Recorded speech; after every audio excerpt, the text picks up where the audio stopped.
কারা কারা আমের চাটনি খেতে ভালোবাসো অবশ্যই জানিও। তাহলে আমের চাটনিটা কী করে বানালাম চলো তাহলে দেখে নিই। আমের চাটনিটা কী করে বানান, খুব সহজভাবে বানিয়ে নিয়েছি এই আমের চাটনিটা। তাহলে চলো ভিডিওটা শুরু করা যাক। নমস্কার বন্ধুরা, শোভা কিংসু ব্লগসে আপনাদের জানাই স্বাগত। আজকে আবার একটি নতুন রেসিপি নিয়ে এসেছি। আজকে বানাবো আমের চাটনি। করে আমের চাটনি সবাই সব রকমের বানায়, তো আমি একটু অন্যরকম বানাবো। চলুন বানানো যাক আজকে আমের চাটনি। তো আমের চাটনি বানাবার জন্য আমি এখানে কিছুটা আম কেটে জলে ভিজিয়ে রেখেছি যাতে কষটা বেরিয়ে যায়। দেখেছেন তাও কতটা কালো কালো হয়ে গেছে। তো আমটাকে আমি একটু আগে সেদ্ধ করে নেব। গ্যাসে বসিয়ে দিয়েছি কড়াতে। এবার আমটা দিয়ে একটু সেদ্ধ করে নেব যাতে আমের টকটা একটু কমে যায়।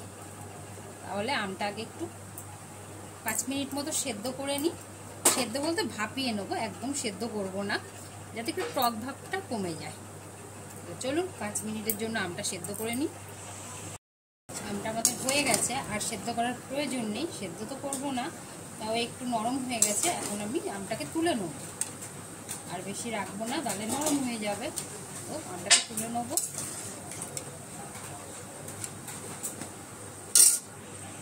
তো আমটাকে তো আমরা তুলে নিলাম। আজকে কিন্তু আমের খোসা সমেতই আচারটা বানাচ্ছি, খোসা ছাড়াই নি। এবার কড়াতে আমি কিছুটা তেল দিয়ে দেবো। তেলটা একটু গরম হোক। তেলটা একটু গরম হয়ে গেছে, এখানে আমি দিয়ে দেবো 1/2 চামচ গোটা জিরে ফোড়নে।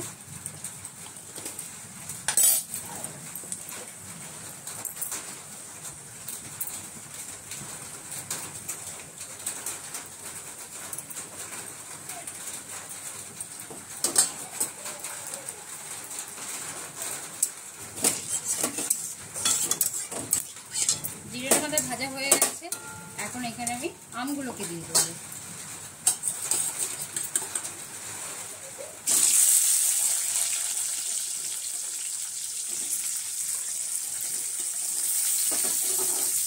দিয়ে দিলাম আমগুলো।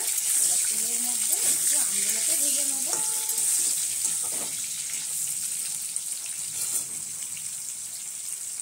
এখানে আমি দিয়ে দেবো এবার পরিমাণ মতো লবণ। চাটনিতে লবণটা বুঝে দেবেন, লবণ বেশি হয়ে গেলে কিন্তু চাটনি খেতে ভালো লাগে না। দিয়ে দিলাম পরিমাণ মতো লবণ, আর দেবো 1 চিমটি হলুদ, একদম সামান্য এইটুকু হলুদ দেবো, আর দেবো না। নিয়ে আমটাকে ভালো করে তেলের সাথে নেড়ে চেড়ে মিশিয়ে নেব।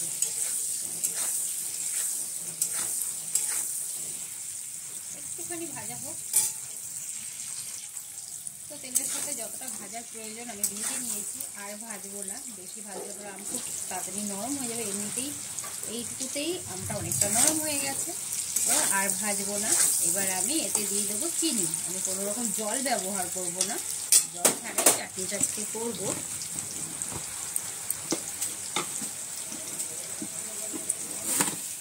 চিনির জন্য আমি এখানে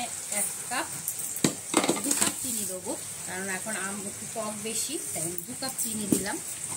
দিয়ে এবার চিনিটাকে ভালো করে আমের সাথে মিশিয়ে নেব।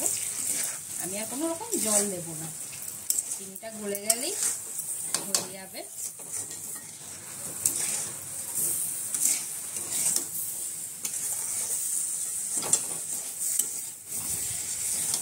একটু লো হিটে এটাকে করতে হবে, নাহলে চিনিটা পুড়ে যাবে।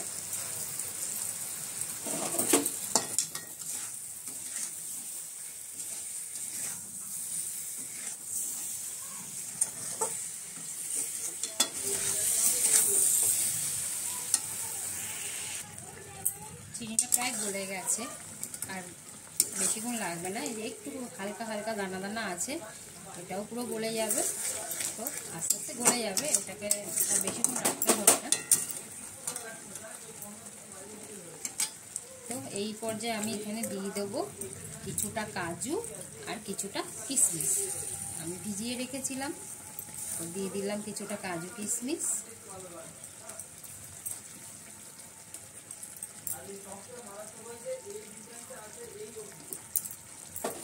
আমাদের এখানে খুব মেঘ হয়েছে, মনে হচ্ছে বৃষ্টি হবে খুব জোর।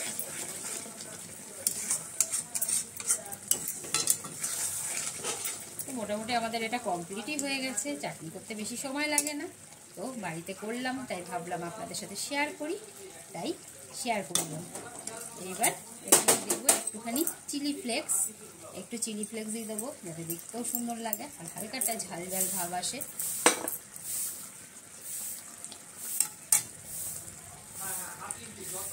আর এখানে দেবো আমি একটা আমার স্পেশাল ভাজা মশলা, এই যে একটা ভাজা মশলা, এতে একটু জিরে, ধনে আর শুকনো লঙ্কা ভেজে গুঁড়ো করে রেখে দিয়েছি। আমি চাটনিতে এই মশলাটা খুব ব্যবহার করি। এই মশলাটা দিলে চাটনির টেস্টটা পুরো চেঞ্জ হয়ে যায়, খেতেও ভীষণ ভালো লাগে। তো হয়ে গেছে আমাদের আমের চাটনি।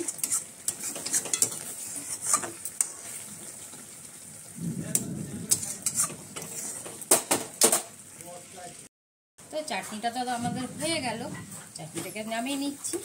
তো ভিডিওটা কেমন লাগলো অবশ্যই জানিও। ভিডিওটা ভালো লাগলে একটি লাইক কমেন্ট শেয়ার করে দিও, আর আমার ইউটিউব চ্যানেলটিকে একটু সাবস্ক্রাইব করে দিও। ফেসবুক পেজের ওপরেই আমার ইউটিউব চ্যানেলের লিঙ্ক দেওয়া আছে, তোমরা একটুখানি আমাকে সাবস্ক্রাইব করে দিও।